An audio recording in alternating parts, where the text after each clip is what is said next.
Good morning, everyone. Good Um, morning. thank you for being here, and thank you, Marita, for making this possible, for having made it possible from the very, very beginning when we were still in the East Somerville Library, and and we're lucky if six people showed up, and some of them are still doing it. Yes, I love that. Um, oh, Gina, hi. You made it. Great. Um, okay.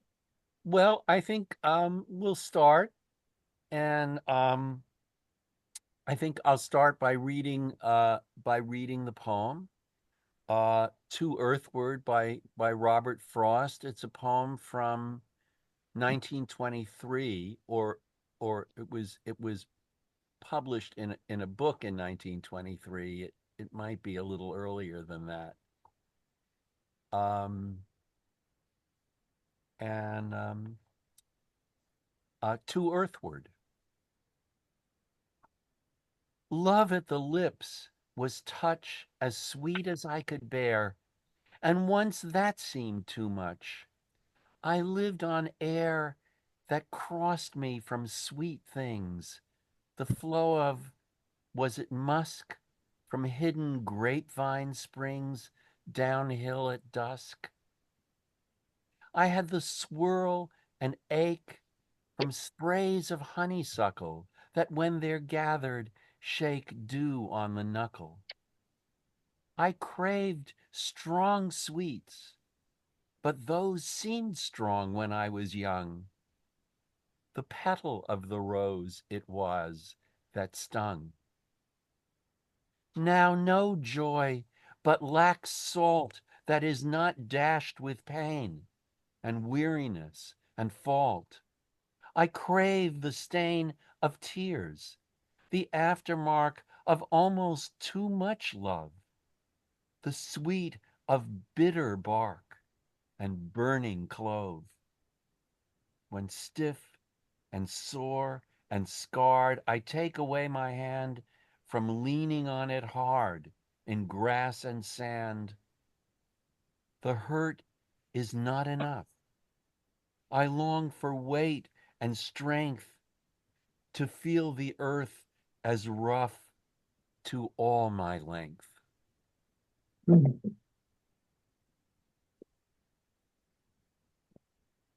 Pretty good. um, yeah, I mean, this isn't the most obscure Frost poem, but it's also not one of the best known.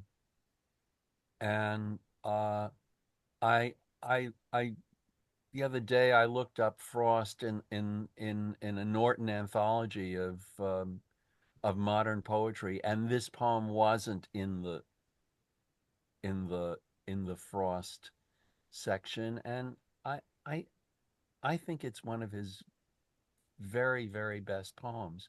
So what do you think? Jennifer, you're nodding. Oh, What? it's one of my favorite poems, bar none. And it's distinct in terms of things that Frost does in this poem that he doesn't quite do in any other poem. So I've had that feeling you've had too, trying when I recommend it to someone and then go to an anthology that I think would have it and it's not there. I used to recite this poem at the start of a reading because Hmm. saying this poem out loud would take away my self-consciousness about my own work and put Hmm. me back so much in the love of just releasing myself to saying a poem out loud that, this one really lives with me. And I have a dear friend visiting this weekend, and I said, we're going to do this conversation. And she said the first line, and I said the next line. It's a poem very dear to me. Great. Yeah. Um, what any sort of overall thoughts about before we start getting into the nitty gritty, but any kind of overview that you have? Is anyone having difficulties?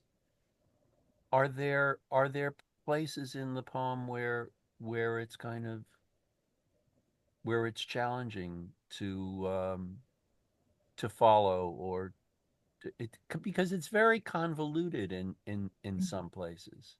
I had problem with the line when it starts with no, now no joy but lack salt.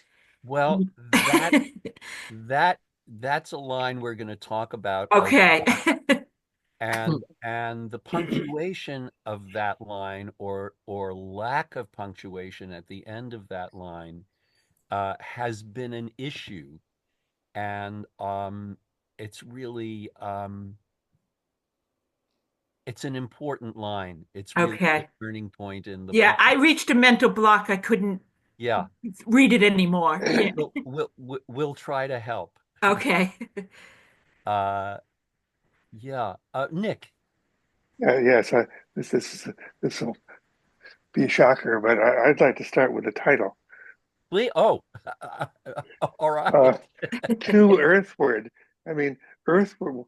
Why not just Earthward? And you ask people, I have trouble with it. That's why I'd like to have some discussion because I can't Great. tell. It could be. It seems to be from just thinking about it.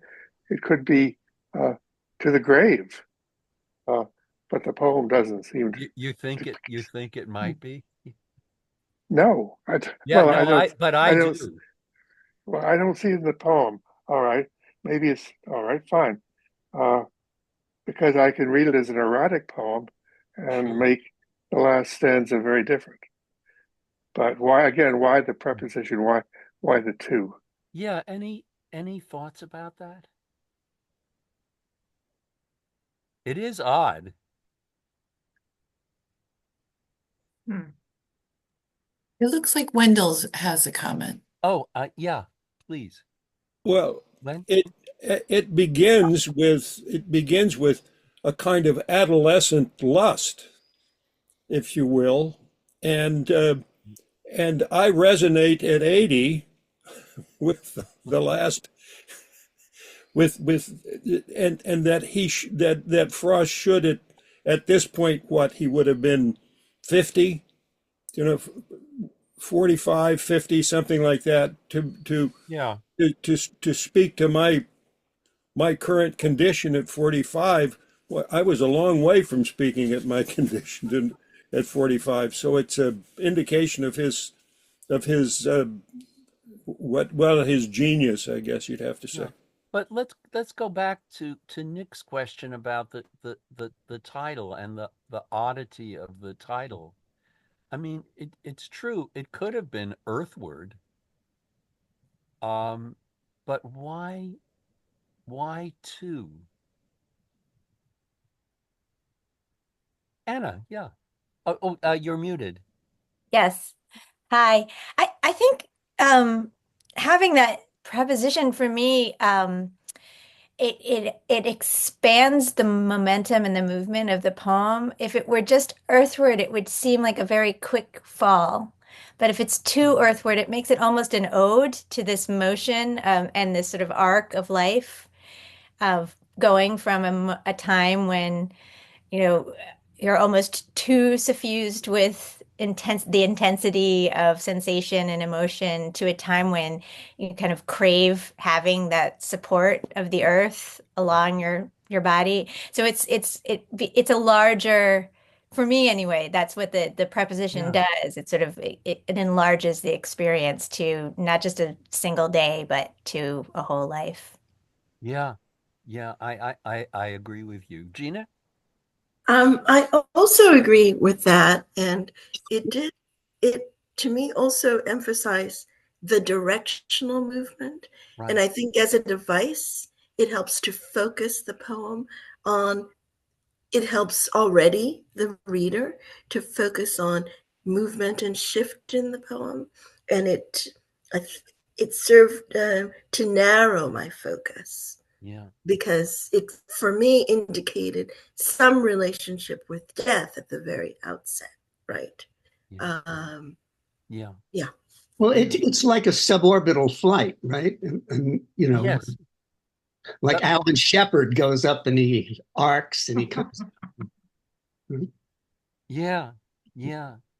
Uh, it's such a good question, and yet, and yet, you think if the preposition weren't there, there would be something kind of leaden about the title, and there's so much movement in it, and the whole poem. I think why it's so important is that the whole poem is moving, and is moving in a direction, and is going from something, well, it's going from something. Yeah, Jennifer, go ahead. Yeah. Just one last piece, it could also have been to Earth, and that it's not, it could take off the second half of the Right. word. Yeah.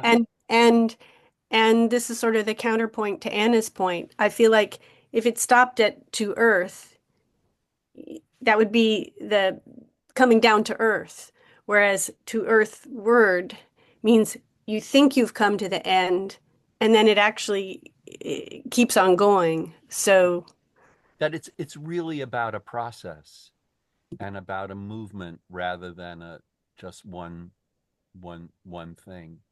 I think I we don't often dwell on titles like that, especially simple, two-word titles. We just go into the poem. But in a way, that's what this title is making us do. It's pushing us into the poem. And And also, yeah, Gail, yeah. it's about the earthiness of love is behind that. It's the physicality, the sensuality of love. Yeah. So that seems to me what the title is dedicated to that. Yeah. Yeah. Yeah. No, exactly. So let's get into the poem now that the title has pushed us into the poem. Love at the lips was touch.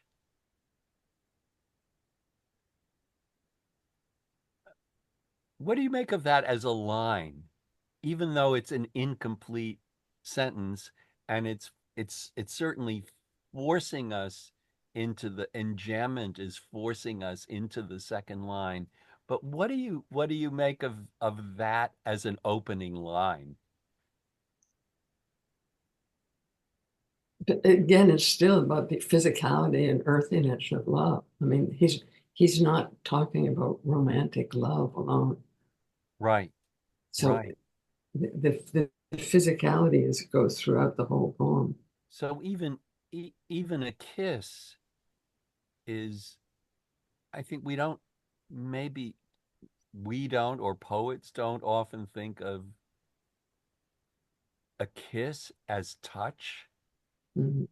So yeah, Gail, that's exactly right about about that physicality. Love at the lips was touch as sweet as I could bear.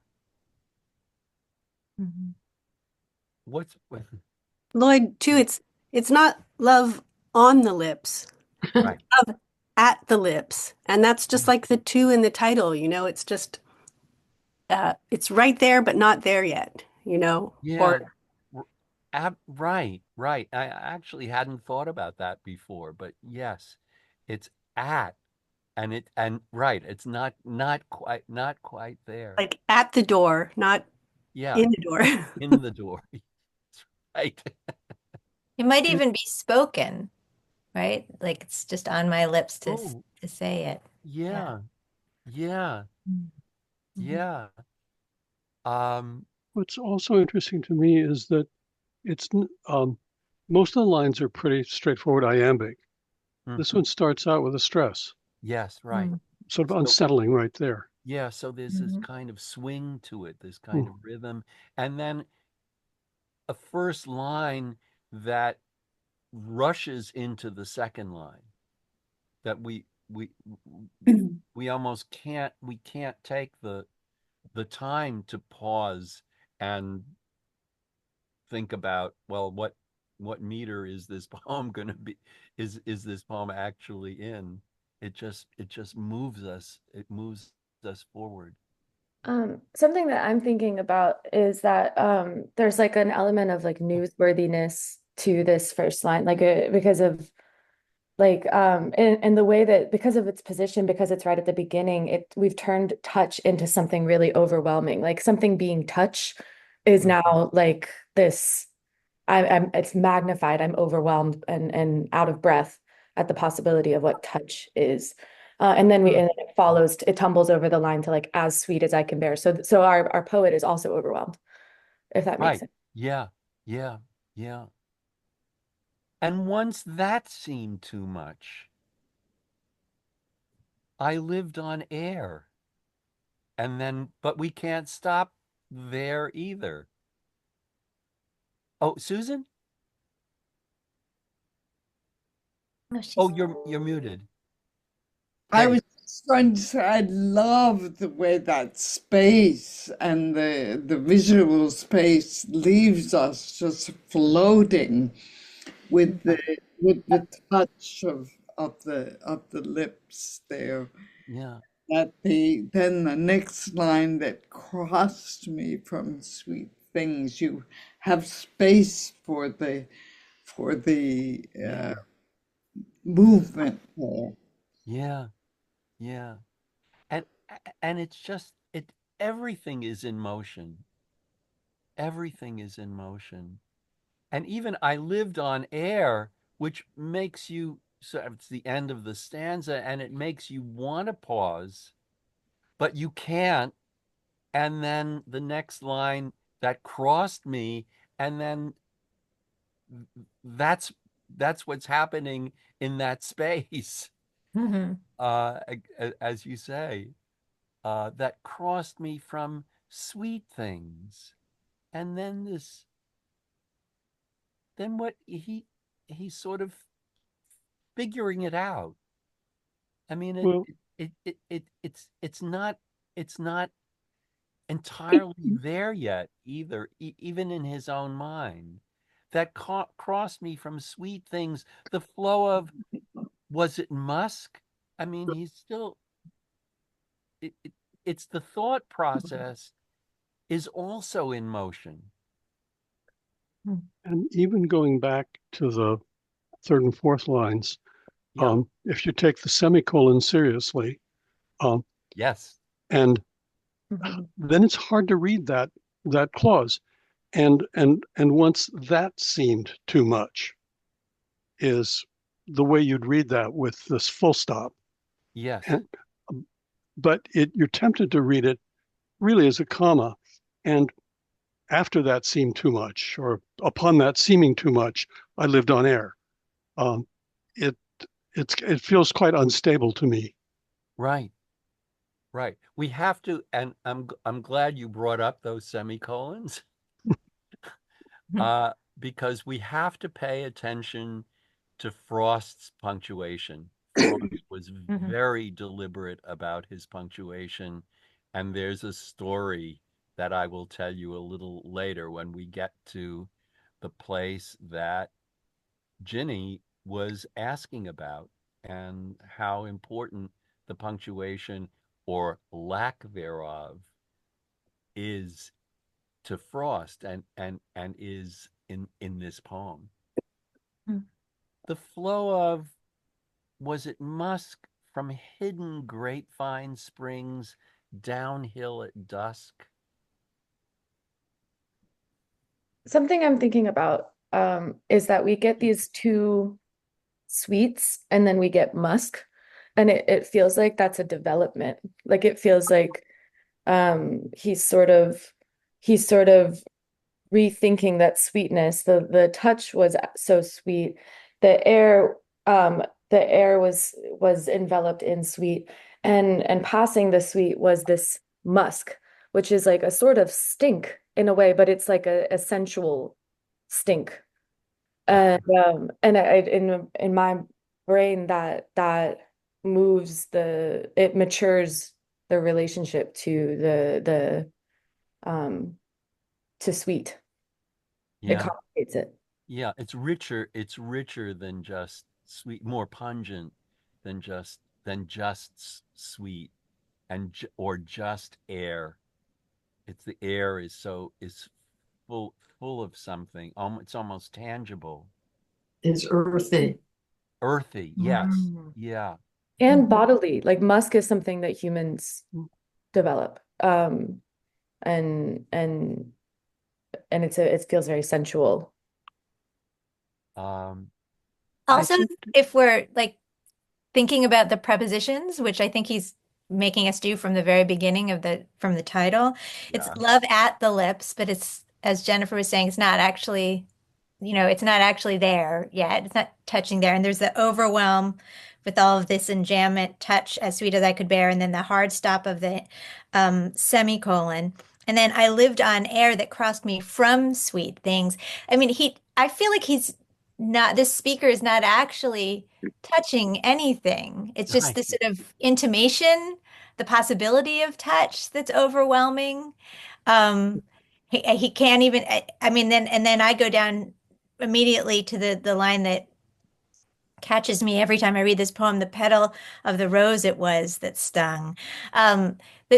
Something about this speaker hasn't yet been able to make contact with all of these things that are swirling around him, all of these ideas of love and touch and earthiness. Yeah. The air is from could be, the scent is crossing over from one thing to another, but it could also be a barrier between. Right. So yeah, and I think that's right. That from is really kind of ambiguous. It really means more than you think it does, more than a simple word like that. You think is going to is going to mean the flow of everything is in motion, and the even the smell is in motion. And I think this is this is such a great passage if you're teaching a poetry writing course and you're trying to get your students to think about more than one sense at a time. This is such a great example of how many different senses are going on all at once. There was a question about the word springs, whether it's a noun or a verb. And I've always taken it to be a noun, but it's a noun that's in motion. Springs is a it's a thing. It's a body of water. But the word itself contains motion, contains movement. Right, and it's springing is an urge. So Yeah, I always take it as a verb. Really? Yeah. Yeah. And But again, that's part of the instability. Grapevines twist around a support, and they have tendrils that form a kind of spring-like object. So you could read it literally, although I don't know that I recommend that. And for me, that sense of instability and constant shift, a kind of multiplicity, comes from my reading, which is a bit different from what others have said about at the lips, because I'm thinking of at the lips. Here we have a fixing of love, right? Love at the lips. So it's a fixed location right? Mhm. And perhaps we are Oh, at the yeah. intersection of something. We are at the entry of something, and it fixes it. And from there, we have flight after flight after flight Yeah. after flight. Yeah. Yeah. Um, uh, Can I just add sure. to the impact of what Gina's describing in these two stanzas, which I think this is something that will shift completely in the rest of the poem. Mhm. This use of enjambment and suspense and stopping or barely stopping is so much embodying the feeling, the movement. It's as if a line break is a place. It's the end of the line, and then we go past it, and it's playing very delicately to get us feel something physical in the movement of the line. We go there and we stop, or we don't. And as was mentioned too about that, then the no punctuation and the white space after air that we cross. There's a whole subliminal drama here that plays with our sense of the line as a physical thing or not, even as it's saying in this state, the body feels like it has boundaries. No, it doesn't have boundaries. We're almost there. No, we're not there.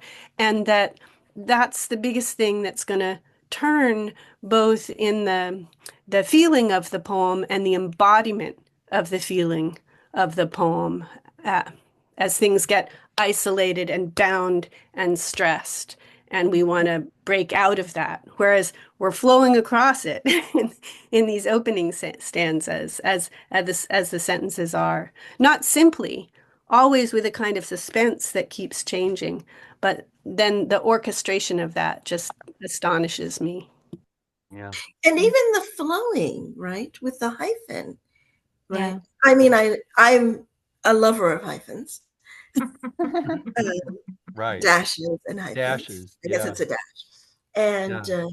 I noted, syntactically, yeah, the content, the after of the dash is never taken up. So you have a kind of clash as well there, right? The direction is moved, and it's as if, yes, we were soaring, but then we hit this material thing, which is dusk, yeah, a material sensation. I think that I would also add that dash, that interruption really becomes part of a thought process. And that there's I mean, it's so gorgeously written, and yet there's also the sense that Frost himself is kind of figuring it out, thinking out loud, thinking on the page, and that it's the way his mind is moving is embodied in things like punctuation, that dash, that interruption, the space between the end of the first stanza and the beginning of the second stanza. All this movement is also the movement of his mind. And Catherine, did you? Yes, I also have been reminded of Elizabeth Bishop's statement of her goal to herself of showing not thoughts, but the mind thinking. The mind, yes. And that's what he's doing, and that interrupting the flow of, and then the M dash is Right. the mind thinking, and it's disequilibrating to the reader. And I think it puts us back in that past time, because from the present, you would know what the smell was, or the musk. Right. I also want to, we haven't mentioned about the alliteration in the first line, love at the lips. Love at the lips. So liquidy, and in the context, saliva-y. Yes, right. Right. Oh, Catherine, I'm so glad you mentioned Elizabeth Bishop because Oh. I was afraid to. Oh, speak freely, Lord. Yeah. Well, uh, uh, but thank you for doing that. Uh, I had the swirl and ache from sprays of honeysuckle. And sprays is a kind of ambiguous word there too, because again, it's this the sort of delicacy. I mean, we talk about sprays of flowers, but there's also this sense of, grapevine springs. If it's not a verb, then it's some kind of liquid image. Um, uh, from sprays of honeysuckle.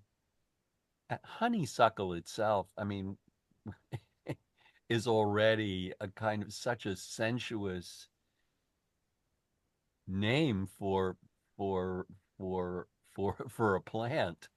Uh, um, that when they're gathered, shake dew on the knuckle, and it's all again, all this movement and liquidity. Yeah. I mean, going back to love, this salivating, love at the lips, and then dew on the knuckle. It's all so wet, It's so earthy. earthy. Yeah. I feel like because swirl and spray are these sort of, they're both in the placement of nouns, of course, but they're Right. both those kinds of motion nouns like springs, as you were saying. Right. And because there's a third one right there, and it's ache. And I don't think of ache as a motion noun, but it Right. is one for me here, in a way. It's a movement happening too, and it's something that develops and moves through an internal space because of the way Well, everything's alive here. it's part of the swirl. Right, exactly. Yeah. Well, But it's longing there, isn't it? Yes. I mean, there is a movement in longing. yeah. Mm. Yes. Yeah. And it's ephemeral. Right. You know. Right. Yeah. Right. Right. It's so delicate, it's transparent. And yet his point is, I craved strong sweets, but those seemed strong when I was young. So all of this incredible delicacy, and it's so gorgeously written, so beautifully written. And it seems almost effortlessly written because it's all moving so quickly. Lloyd, one more thing about the quick movement. Yeah. This is to go back to Bill's point that the first line, love at the lips was touch, isn't neatly iambic, alternating the same. Right. I had the swirl and ache, but then in this one too, honeysuckle and knuckle both are light enough to add an unstressed syllable at the end of the line. I had the swirl. Everything else has been end stopped with strong You're right. stresses. Yeah. And then the next stanza with I crave strong sweets, all monosyllabic words except petal, so that you get petal hearkening back to knuckle and suckle and the what moves past the stress where you think it would and gets carried along in an unstressed syllable too. So he's working that way. Frost would have called that a difference between masculine and feminine endings. Right. Yes. I think we're not allowed to do that anymore. Have But to it call might be them part of they. this poem. But it might be. Yes. Yeah, you're right. I was surprised by the rhyme honeysuckle and knuckle because of the enjambment. Until this point, we haven't been that much aware that it's ABAB, because the rhymes get caught up in the sentence that's being, but that's it's kind of socks you between the eyes, that honeysuckle and knuckle. And didn't, But I think musk and dusk, I mean, it's not as it's not as complex a rhyme, but it's also a kind of surprising rhyme. And and very seems to me very Robert Frost that it's not a line, it's not a rhyme that you find in a lot of other poems. And there's something a little cheeky about that Hmm. rhyme. Also as honeysuckle and knuckle. I mean, it could almost be light verse, exactly. except that it's not. It also strikes me that it's due on the knuckle, not my knuckle. Right. Like there's still this sort of separation between the speaker and the actual things that he's observing. Like I had the swirl and ache from sprays of honeysuckle. Like I had those feelings, but it's not clear that that the speaker has this honeysuckle itself. And I feel like that point about knuckle and honeysuckle, like knuckle is very hard and it indicates a fear of intimacy maybe there, that like if it were on, it makes me think immediately of a fist. So like these Right. sensations are, so strong that they're almost threatening to this speaker. But I think is that not about whether if one considers the action, so that when they're gathered, if you had sprays of honeysuckle Yeah. and you went to try and take them in hand, you would end up with them, the gathering of them, you would end up with a fist. But the act of gathering them with a hand like that would actually shake the dew in itself, because you would take them all together.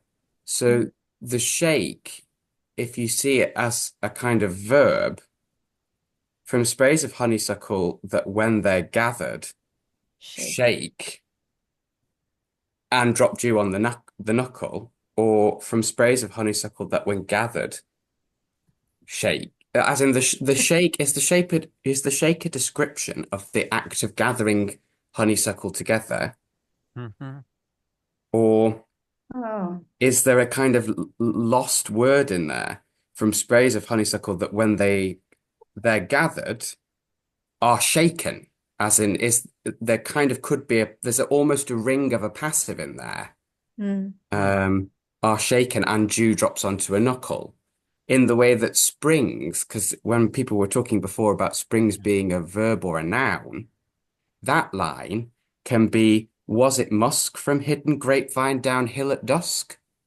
That you don't need the springs, but you do kind of need the shake there, I think, don't you? From sprays of honeysuckle that when they're gathered shake dew on the knuckle. Like it's a funny word that it has so many different options for its use in the line. Yeah. I think that's what the knuckle makes me think of, the actual kind of act of trying to do this quite sort of cliched, bucolic, sort of springtime thing, which is, sweet musk roses and with eglantine kind of thing. That's right. Right. But there's also a kind of, that action is a kind of calming action too. I mean, if the knuckle is potentially violent, like a fist, this action, the swirl and ache, is not from the fist taking action, but is calming the fist, is soothing the fist. It's shaking dew on that potential fist. Hmm.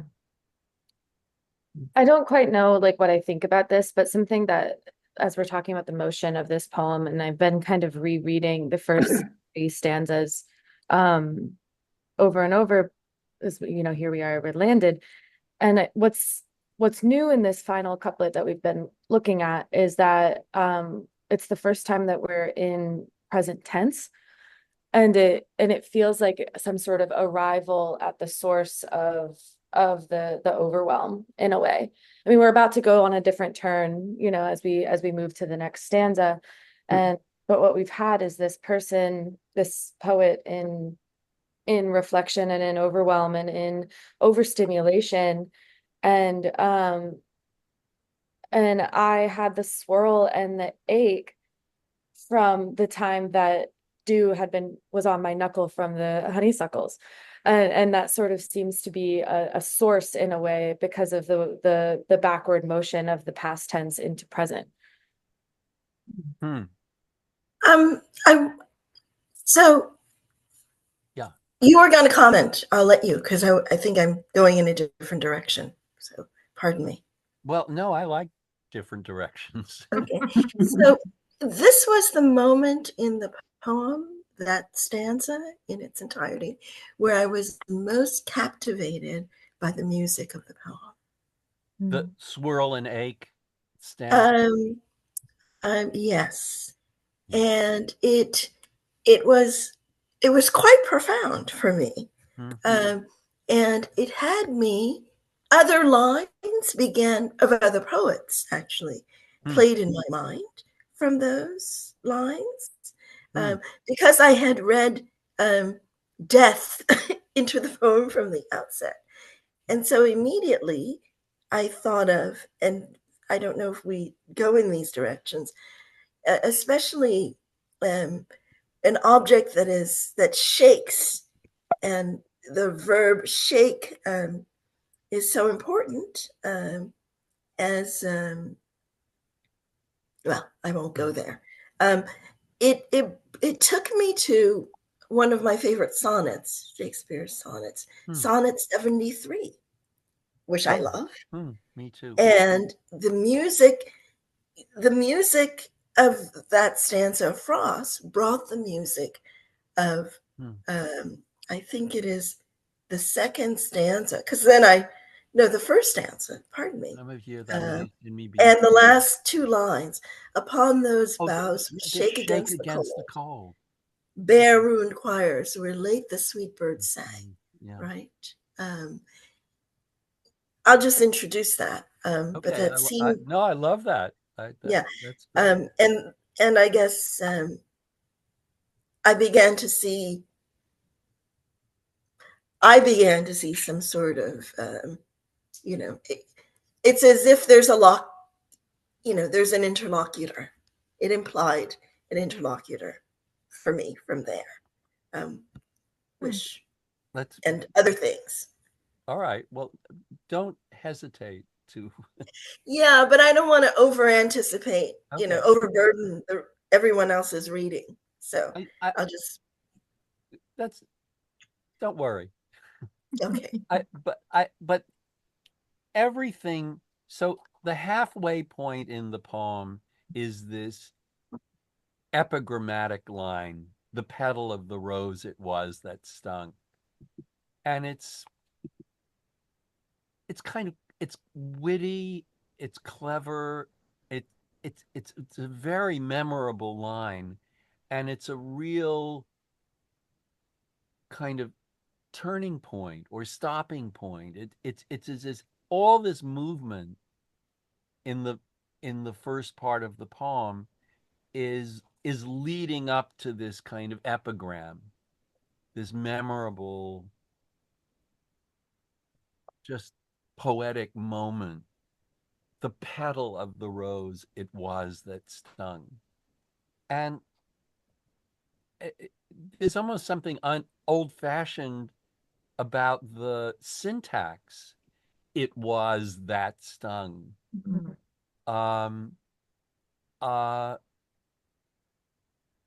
It's both conversational, but it's also it's really kind of it's reader, if you haven't figured it out, this is the turning point, and this is the ironic insight, the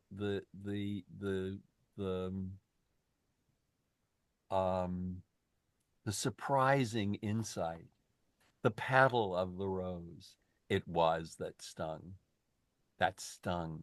Yeah. And what a sharp turn it takes, right? The Yes. volta, boom, Right. into the next stanza.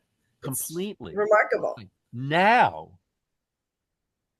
I mean, and in the first half, it's once, which also means more than once. But once upon a time, this was the case. Now, and now, Ginny will. Oh, the rose is obsolete. These chat comments go by so fast that I can't read them. I don't want to miss them. Now, no. So Gina, I want to. You're bringing up Shakespeare. I think is very useful, because in a way there is something sonnet-like about the structure of the poem, the once,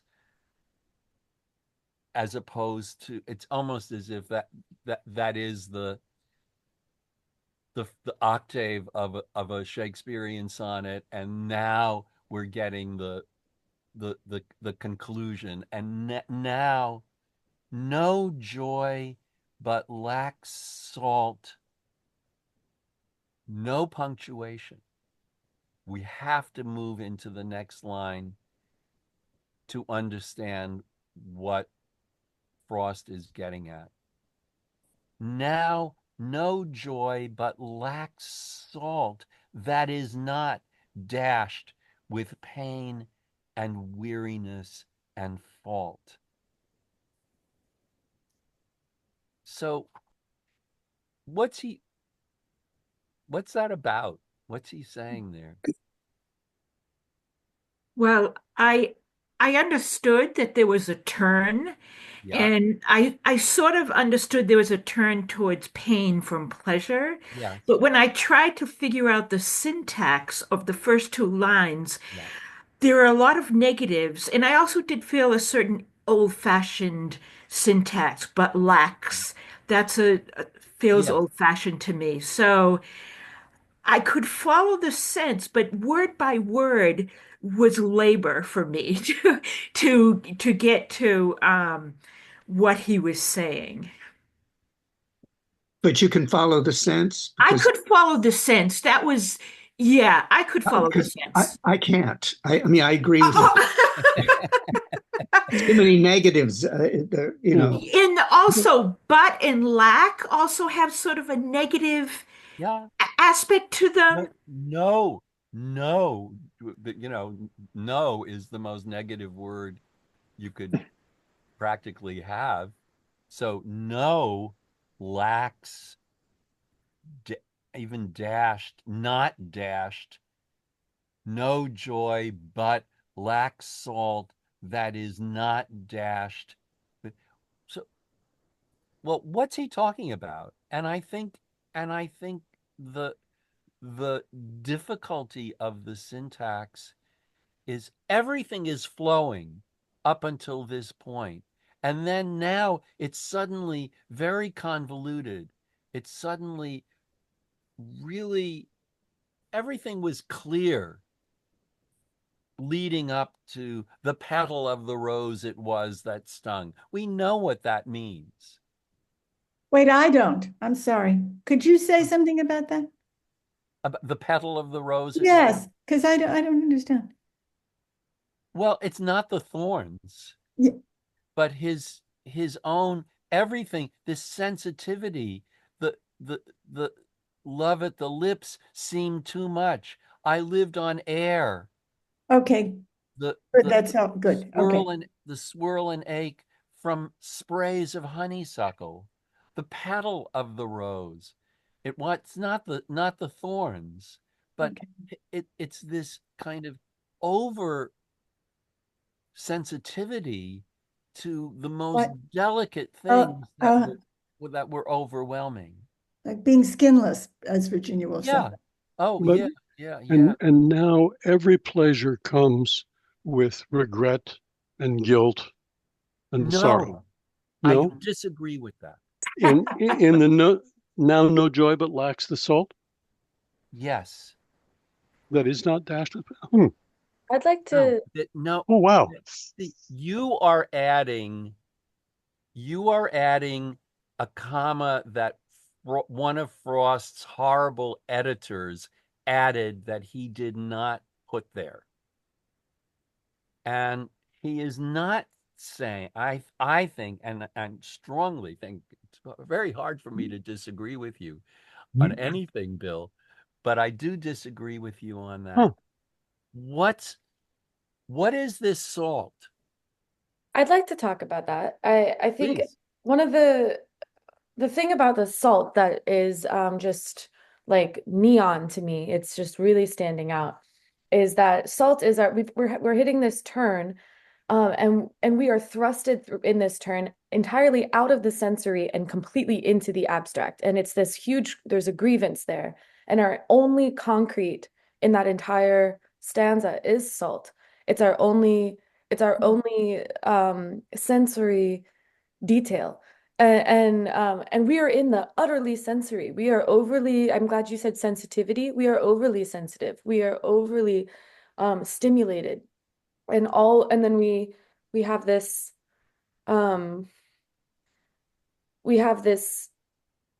this sort of betrayal of that comes from the getting stung by the petals, by the flower. And now we're in this place where it's the sensitivity that our own oversensitivity thrusts us outward. So salt, to me, it holds within it like sensory experience writ large. To me, it is a relationship to the corporeal, and that now has no joy, it has pain, it has weariness, it has fault.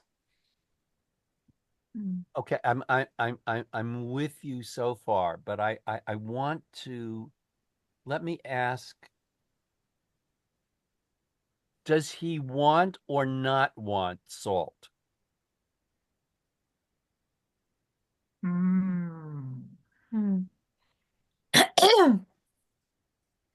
Wendell has his hand up. Oh, so, yeah, He when? wants it. Yes. Yes. He wants salt. Now, no joy, but I mean, it's so convoluted, but it's convoluted because he's coming to some sense in his life now that all of this delicacy was overwhelming when he was young, but now there's something missing. There's some taste. What I was muted. What I was to change I'm going to change the metaphor and say without binocular vision, the world is two-dimensional. And in this case, we're talking about a meal without salt. Exactly. Has a mono flavor to it. And who's interested in that kind of a meal? Yes. It's a yearning for complexity. Yes. Yes. So the longing is not for youth, right? It's the longing for. This is why it seems so much in response to Sonnet 73 for me. Yeah. The yellow leaves. It's that middle period. Yeah. where things Yeah. get interesting in life, really interesting, and the innocence is lost and it's not so interesting to you anymore. But this is where the meat is. Yeah. And it's, I don't think I was supplying a comma. The oh, he's okay. Well, saying maybe I just misread what the, misheard what you any were saying. any joy lacks pure salt. Mm-hmm. Yeah, no, I say any joint requires pure salt Yes. to enhance it, to bring it back to life. So Requ- it right. stands out for us now. Right. Requires it. Huh. And that Because through the salt we taste, right? Salt doesn't cover, it can enhance all of the pre-existing flavors And so that we are really, able to savor experience or the right. food But more. what's so oh, Monty, yeah. Susan. Well, and that's reinforced by the next lines. I crave the strain of tears, salty tears. Salty I tears. crave this. He reinforces that need for the salt of life. And salt, and then he picks up the salt image with dashed a dash of salt really is you know that I think that's quite conscious. No joy but lacks salt that is not. But again, all these negatives are suddenly the simplicity of the first half of the poem is now turning into something much more convoluted and really puzzling in a way. Well, Lloyd, if he wants salt, does he want pain? Yes. Okay. Oh, And and that's the Mariana, I think, was going to jump in maybe with the same. oh Is that what you wanted to say, Mariana? oh Mariana, yes. Oh, sorry. I think you answered my question. Why is it the case that it was so simple before and then suddenly we're just in standstill? Trying, kind of going in a circle, trying to figure it out, and almost need to suspend. We almost need to suspend trying to read in order to understand. Yeah. Or I think behind that is this sense that, well, he wants something that most people wouldn't want: pain and weariness and fault, bitter bark and burning clove. All that's, and then bitter bark that's almost like cinnamon or something, you know, because it's burning clove, salt. There's a lot of cooking in this section of the poem, but it's really Bonnie. Yeah. Oh, for me, the salt is a stand-in for authenticity, for depth, for a life fully lived, not sweetly lived. Yeah. But it's also very it's embodied in this sensuality of taste and and smell and the bitter bark and burning clove. Bill, you were going to say something. Yeah. I wasn't disagreeing okay. with the trend, the longing. I was just saying that he's asserting that now it is that way. Yeah. I mean, from the syntax of that sentence. Okay. That is what joy is like for me now. And I crave it. And I crave it. Right. It's not a but, it's an and. No. And yes. Yeah, that's all. Oh no. I'm Okay. I'm sorry. I'm going to argue for the but and the idiomatic expression, but for, and we're missing the for, and we have a condensation. But for those, and that's I didn't stumble at all in that that line where others stumbled, because I read that idiom. but for those. So just Oh, a different Denise. understanding. Oh, and Yehudi next. Yeah. Oh, yeah. Okay, Yehudi, then Denise. And Thank you. As I'm hearing this, and I was late, so you may have discussed this already. All I can think of is Cordelia saying to her father, "I love you as fresh meat loves salt." Oh, wow. Wonderful. Which includes the love and the pain. Yeah. Anyway. That's great. Yeah. That's it. Thank you. Yehudi? Salt of the earth.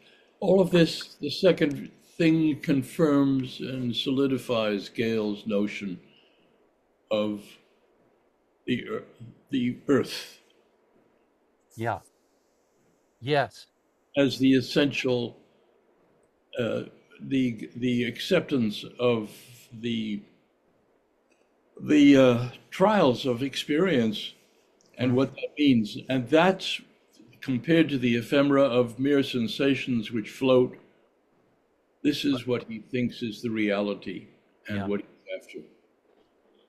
This is what he now. Exactly. I mean, that's exactly what Gale's point was. Yeah. Yeah. Yeah. Anna. Yeah. Well, I just wanted to agree with that last point, but and also to point out, or that's for me, salt is so abrasive after that petal, and salt is in the earth, in the dirt that comes at the end of the poem. It's also in our bodies. So there's like sort of a combination of the self and the earth there that happens in that mineral. And to Mariana's question of like, why does it become so complicated here? I think it's again that Bishop sense of I'm thinking this as I'm saying it, and I'm kind of working it through for us, and life and joy and sensory is complicated, and it's not aphoristic in the way that the petal of the rose it was that stung feels. It's instead this sort of wrestling with, I'm feeling incredible joy, and I'm also aware of the pain that is part of life. I also think there's something about that if he wants the pain, but there's a complication in it that he doesn't want tears or too much love. He wants the stain of tears and the aftermark of too much love. But from the bit, to use Gina's Volta, before the Volta, the voice is asserted having acted, which has caused consequences. So he craves the stain of tears, but the voice already has. He's craving something. The voice craves something that it already has because it's done the thing that has caused the crying. Because in a kind of lack sense, in a kind of almost Lacan sense of kind of, I want it, I already have it, I don't want it kind of thing. Which I think there's something funny in that. Yeah. And that sort of slightly portentous kind of sort of bitter bark and burning cloves sort of is that ritual of purgation or whatever it might be, truly done in true and deep good faith. Particularly, again, thinking about sonnets and whether those sonnets are done in complete and true faith, I don't know. And that's what I really love about it. I can't quite tell with this poem. Where seriousness is in this poem is kind of so delicious, isn't it? Yes. I'm glad that we're at this like stain of tears moment. I've been looking at it for quite some time. It's our own. It's one of our only two like places that the stanza break in jams. And we have this like it was such a large enjambment at the first time, there was that white space was really important. And so there's like an equivalence there where I've been taught how to read that white space, and now I have to read it that way again, where where there's this passage, where it's no, and this passage passes backward, just as Sam was saying, this passage goes into the reverse because it's from result to it's from consequence to action rather than from action to consequence. And the Volta does that sort of symmetry. And so we have we crave this stain, which is sort of a blotty, inky thing. We discover then that the stain is transparent or is like this actually not that, and that develops it. And there's an airiness to it that reminds me of our earlier stanza break, as I was just mentioning. And if we didn't get it already, he delivers us the word aftermark. So we're very aware that we are moving backward now rather than forward. Right. Yeah. I see. And I feel like I'm still sort of hung up on the concrete versus the abstract, and I feel like this want for pain, or this want for salt, or I feel like that is a want for concrete rather than a want for abstract. I feel it's a want for corporeal rather than cerebral experience. Definitely. I definitely feel that too. I think one of the most interesting words in this section is almost, which is usually not a particularly interesting word. But I think the almost too much love, the aftermark, I crave the stain of tears, of the aftermark of almost too much love. Approaching. Yeah. But can there be too much love? Well, I think that's what he's saying. He says almost, but not quite too much. You can't have too much. Can't have. It's not too much. It's almost, but you're not there yet because you can have more. Right. Yeah, that's really what I was what I was asking about. The aftermark of the stain of tears, the aftermark of almost too much love, the sweet of bitter bark.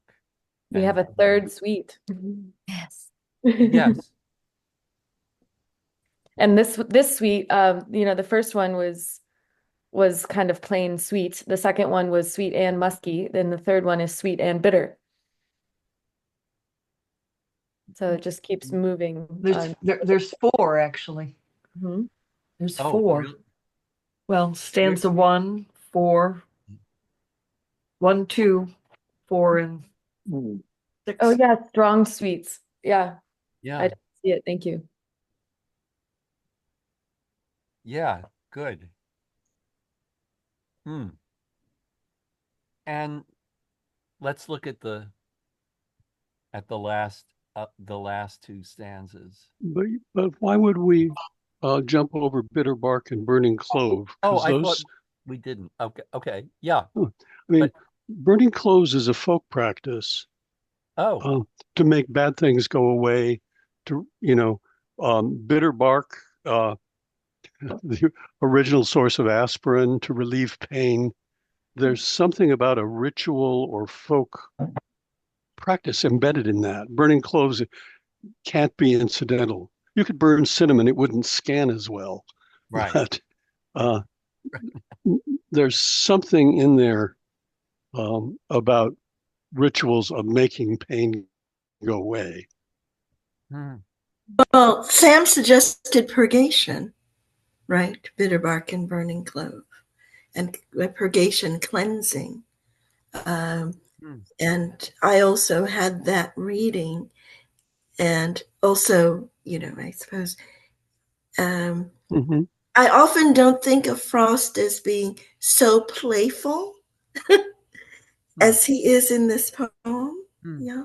And so it's in that sense, he's being very serious but playful in the opposition.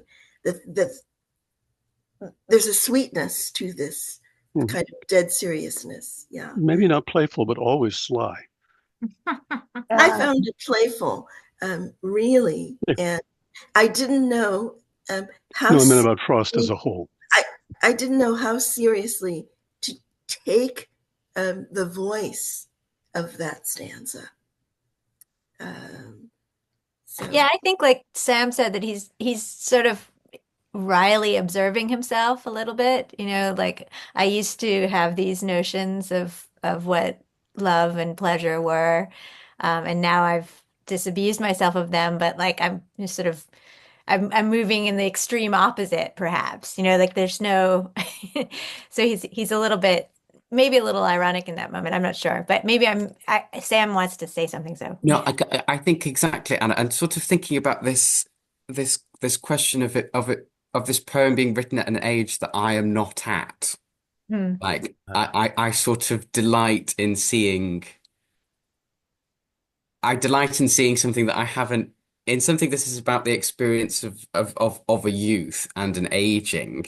Like I kind of delight in seeing an older voice say something about back to myself as a kind of as an offering to those that have said, perhaps I see my age, or I see an age that I have been or am. I think that's what's so delightful about it, and that's I think what is the playfulness about it, that it's so kind of comprehensive in a way that to think on Sly.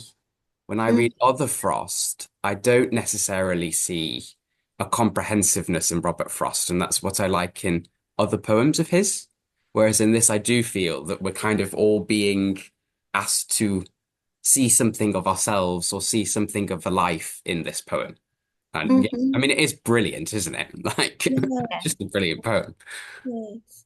Yes. I do I have to say I do see that in a lot of Frost and really in the Frost that I like best. That kind of comprehensiveness. Nick, yeah. Well, could I use that as a lead in to the first line of the next to last stanza? Jeez. Because unlike Sam, I am 92. and the first line is pretty obvious. When stiff and sore and scarred, those are the consequences of those years. Yeah. Now I read this as the most erotic line, a stanza in the poem, because putting myself in that position, I'm stiff and sore and scarred, and I take away my hand from leaning on it hard in grass and sand. Well, that is a very erotic line for me, because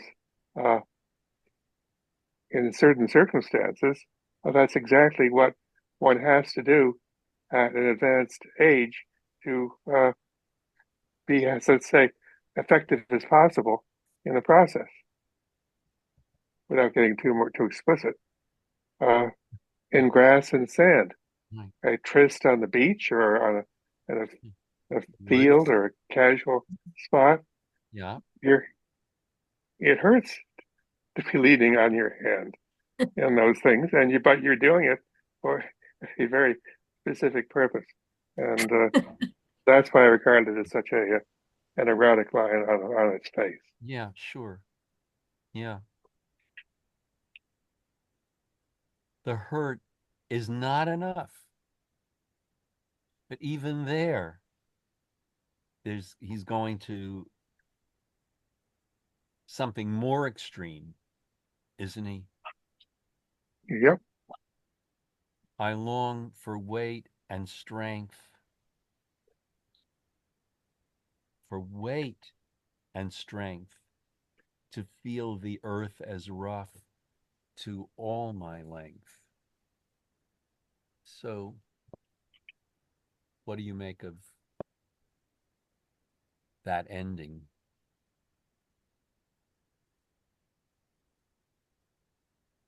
Either in the grave or continuing. Possibly. Yeah. Yeah.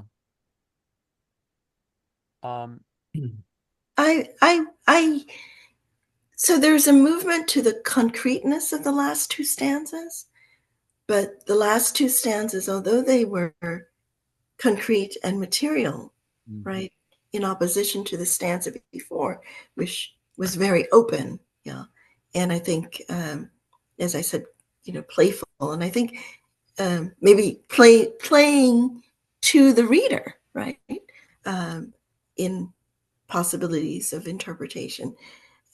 There is suggestion in the last two stanzas. And for me, it was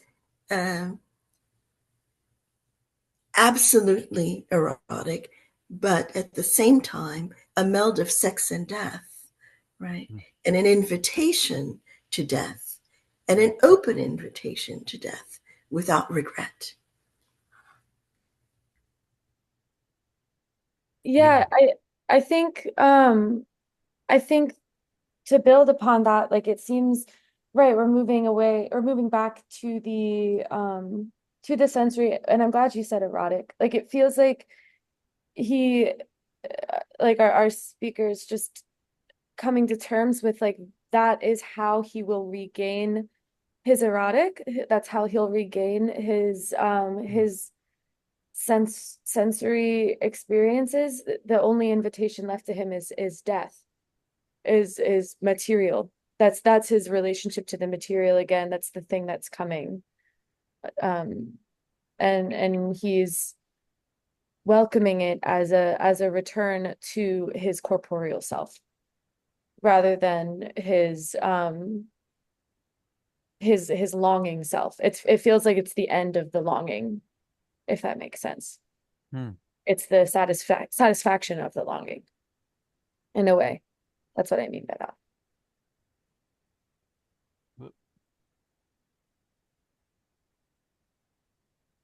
Yeah, yeah. That yeah, that makes sense.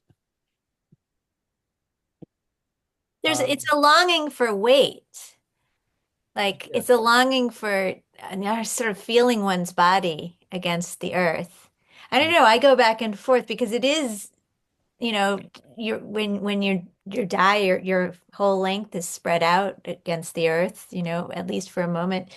But you don't feel it. And there's the voice kind of wants to come into the body there in a way that, I don't know. I mean, I'm always looking for death and frost, right? Sure.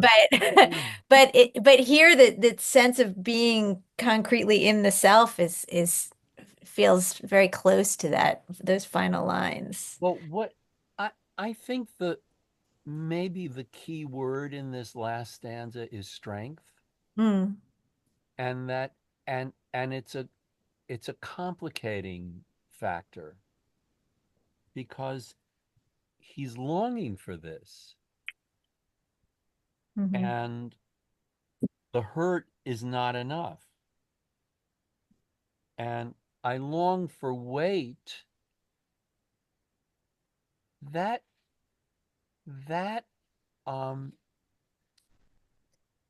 So that's kind of positive. To have this, again, it's the sensual experience is we can understand that in weight, but the strength to feel the earth is, I think that's more complicated. And that has more to do with the longing for weight and strength. So he wants this, but I don't know. Isn't he afraid that he doesn't have it yet? Or that he might not want it? No. He No? wants it. He feels the lack of things that are substantial, imaginative, and deep enough. Mm-hmm.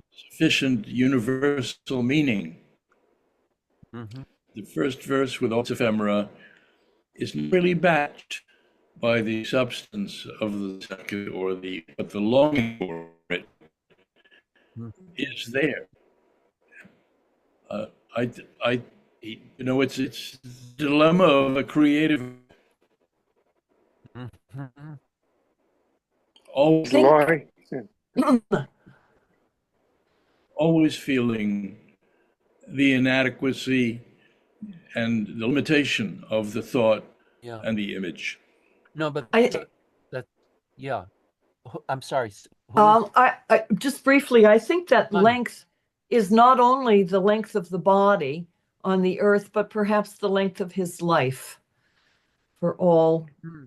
It's a way of saying for all the rest of my life. It says both those things at once magnificently. Oh, and Stephen is here and he was going to add to that as well. Stephen? Oh, yeah.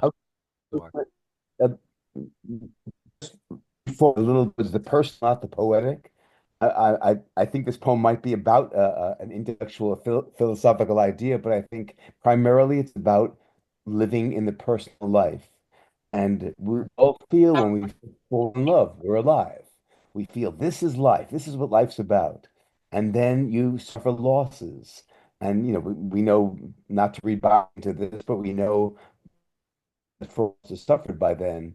And I think that becomes the measure of your life. Realize if I risk that much of my heart, that's how I know I'm alive, because now I feel this much pain. And I remember something a friend said. I lost a sister very young. And my friend said in therapy, what he ended up feeling is he used to be afraid that if he cried, he would never stop crying. And in therapy, he changed that over so that depth of pain reminded him how much he loved. And then maybe that it's almost too much. So that in the end, you think, I'll even love the fact that as a mortal, I'll love my oblivion. I'll even love the fact that eventually I will let go of this body. I will lie this body down, have that ultimate understanding of what a life is like. So hang on a second, because okay, go ahead now. I want to say one thing before we stop. What an extraordinary privilege it is to discuss this particular poem, not only with Lloyd, but with young people and old people. That's not an opportunity that one has. This has just been a fantastic discussion. Thank you. Great. Good. One note before, as we're leaving. Yeah. A friend of Lloyd's and mine, Ken Tiger. Oh, yes. Ken Tiger is having a successful run as a one-man show, The Happiest Man in the World, which is a memoir of it's appropriate for this because the show's a memoir of a Auschwitz survivor, and he's at the Southwark Theatre in London. So should any of you in your wandering the face of the planet end up in London, you need to see it because it's getting terrific reviews. Aha. Bill, is that nearby? It's very near. Yes, I'm 10 or 15 minutes from Southwark. Yes. Well, if you get to the play, so thank you for the tip. Let us know about it. Yeah. Okay. Oh, you know Ken, don't you? I do. I Yeah. do. He was the first play I acted in college. He was in. He was the star, and I was the servant in one scene, never to be seen again. I know those parts. Yes, yes. Well, everyone, thank you for the discussion. Thank you, Lloyd. Thank you for Thank coming. you. And This was Thank wonderful. Thank you, Lloyd. and Thank as you. always, I learn things from you that even in something I know as well as most of the poems that I choose, I come away enlarged by what you have to say and your insights. So thank you, and Marita, thank you again as always. We couldn't do this without you. It's my pleasure. I feel the same. Thank you so much. Thank you, everyone. It's such an education. Everyone, thanks for being patient with the technical difficulties. We do have a date for January, but I'm going to send it out soon. I don't have my date book in front of me. Lloyd, do you remember the date? Is it the 18th? I believe it's the 18th. Yeah. Okay. And But we don't thank have. you, everyone. Stay tuned. And this was a great conversation. Thanks, everybody. Thank you. Thank you, Lloyd. And thanks for juggling your Thank you. schedule. Take care. Bye-bye. Well, Thanks, Bye-bye. Lloyd. This is wonderful. Thanks, everyone. Oh, thanks for coming, Anna. Thank you. It was And great. Jules.